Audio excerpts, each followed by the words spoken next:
Ang pangit talaga ni mami pag walang filter. Ay, nako, wala filter, wala kasing internet. Ano pa yan? Nak, tingnan mo na ko. Maganda na. Nice. Nice, guys. Ano, guys? Nice talaga, guys. In fairness. Masaya ako, guys, dahil nadagdagan yung aking collection, guys. I legit. Kanina kasi, guys, pumunta kami sa showroom ng Suzuki at saka Rosco, mga sasakyan.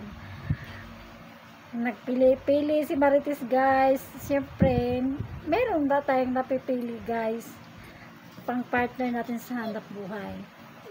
Tapos pag uwi, guys, ay dumaan na rin kami sa ano yun? Anong pangalan ng pawn shop na yun? Dumaan kami doon, guys, at bumili din ako, guys, dahil dagdag din to sa invest, guys. Diba, guys? Luwag man sa akin. Uy. Huwag mo suotin ang ano ni mami. Ay. Hindi maganda. Ayan, guys. Bumili tayo ng bagong collection natin, guys. Oh, diba, guys? Maganda kasi to, guys, kaysa lupa, guys.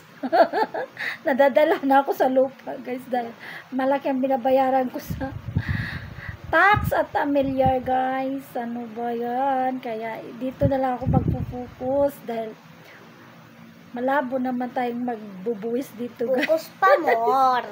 Yan lang, guys.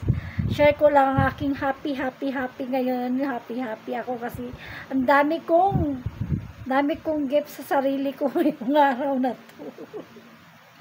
Yan lang, guys. Bye-bye, guys. Bye-bye.